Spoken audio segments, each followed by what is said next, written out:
Welcome to our weekly Resilience Boost sessions, super short meditations that you can integrate into your busy day so that you can nourish your own resilience and avoid burnout.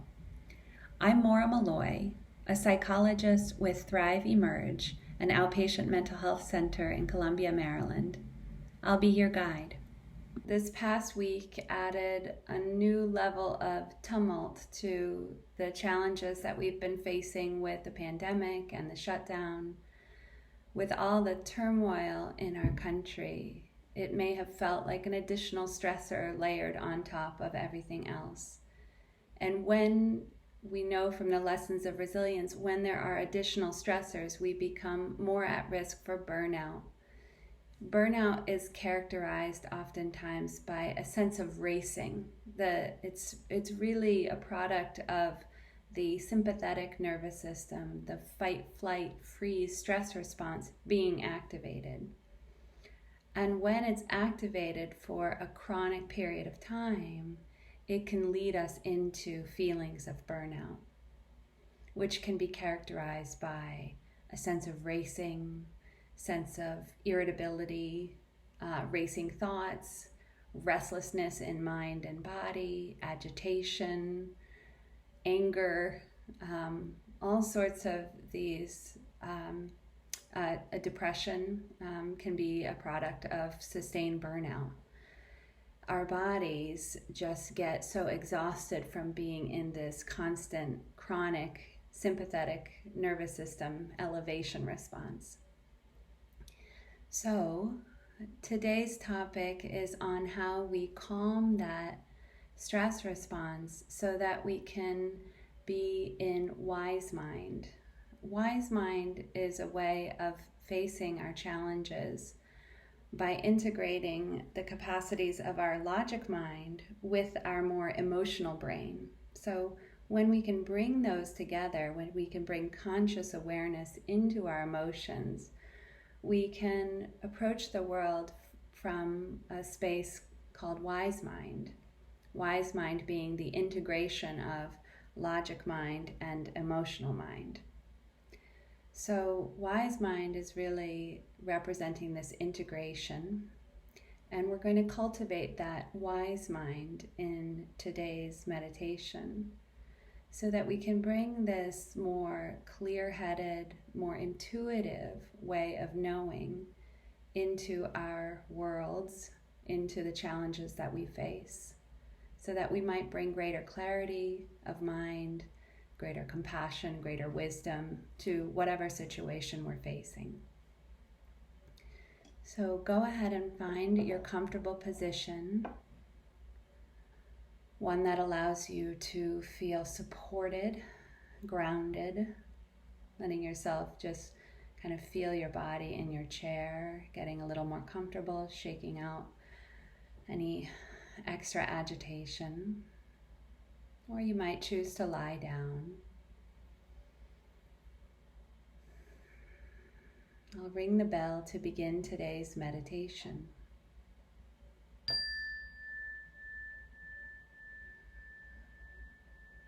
Letting the sound of the bell be a place for your awareness to just collect and gather.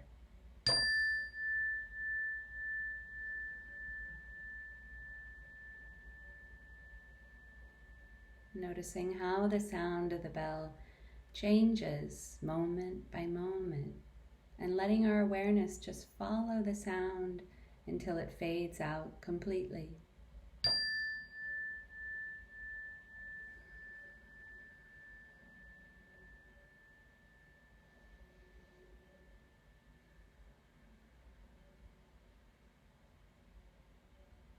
Letting your awareness now begin to collect and gather out of the more agitated, racing thoughts that can characterize anxiety or being stuck in emotional brain, where it's characterized by a sense of overwhelm or feeling out of control in body or mind. Just beginning to tug on our thoughts to bring our mind down into the sounds that are happening in this present moment.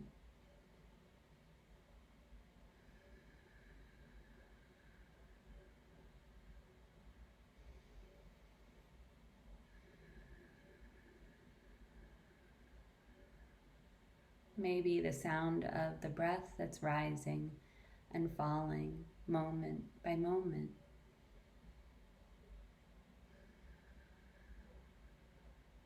Just arriving here in the feeling of the breath that's moving through you in this moment. And just noticing the state of your mind in this moment.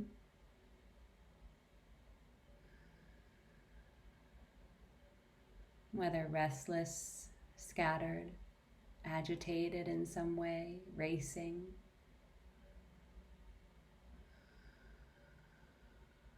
Or perhaps more clear, curious, or daydreaming. Wherever the mind is, just noticing the state of it in this moment, without judgment. Just meeting yourself as you are in this moment with curiosity and compassion for what you find.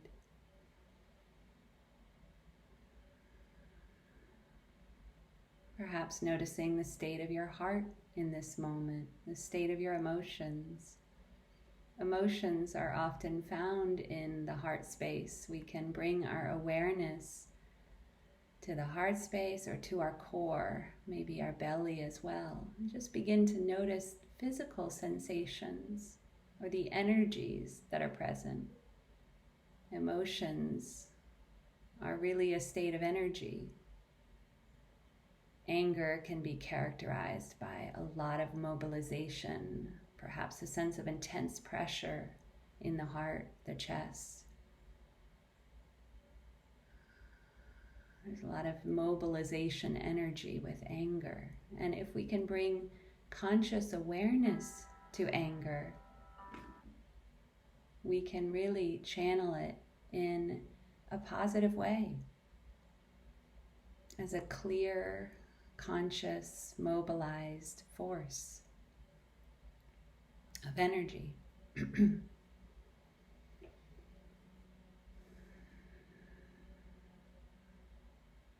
Again, this is quite literally bringing the logic brain and the emotional brain together. We're bringing our reason down into our emotional space. And when we unite the two in this wise mind integration, we can be connected with a very powerful way of knowing that unites both reason and emotional information. Because emotions are giving us information all the time about what we're experiencing. We can practice just becoming consciously aware of the energies of emotion, of the information that our emotions are giving us moment by moment.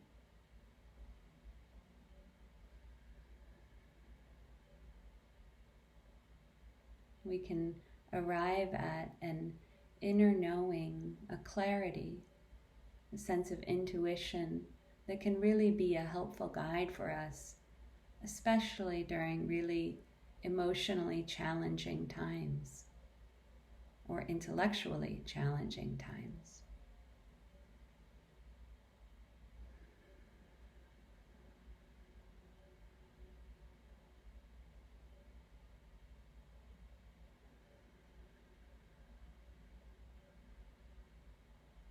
Wherever your mind has been in this moment, knowing that each moment is a gift where you can begin again, just bringing conscious mind back into body through the waves of this next breath.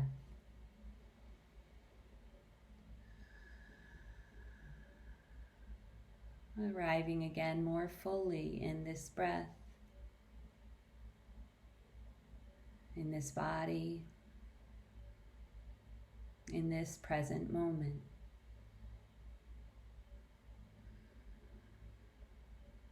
Which is really the only moment in which we can make a different choice, a different way of approaching our challenges by bringing a more present, focused awareness.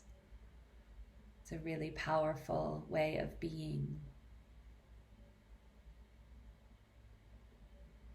This sense of calm centeredness that we can approach moment by moment, simply by being with our present moment experience, with a sense of curiosity and compassion for what we find.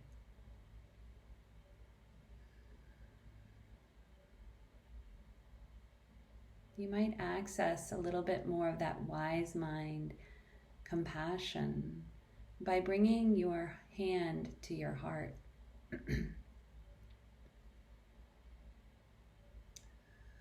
The heart is actually a network, there is a network of neurons around the heart. So simply by bringing our hand to our heart, we convey a sense of warmth and pressure that can connect with these neurons and soothe our nervous system simply by connecting with our heart with a sense of warmth and pressure. We can bring ourselves out of that fight, flight, freeze activated state into the parasympathetic nervous system, which is that soothing, calming, integrating, healing nervous system. We can reduce the fear centers in our brain, as Dr. Tara Brach spoke about recently in an article in the New York Times on coping with anxiety during coronavirus. So even as we bring our hand to our heart and breathe out, exhaling, inviting a softening.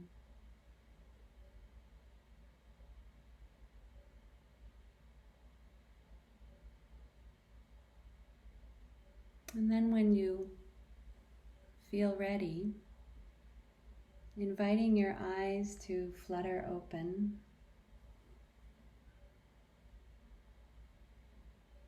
And listening to the sound of the bell.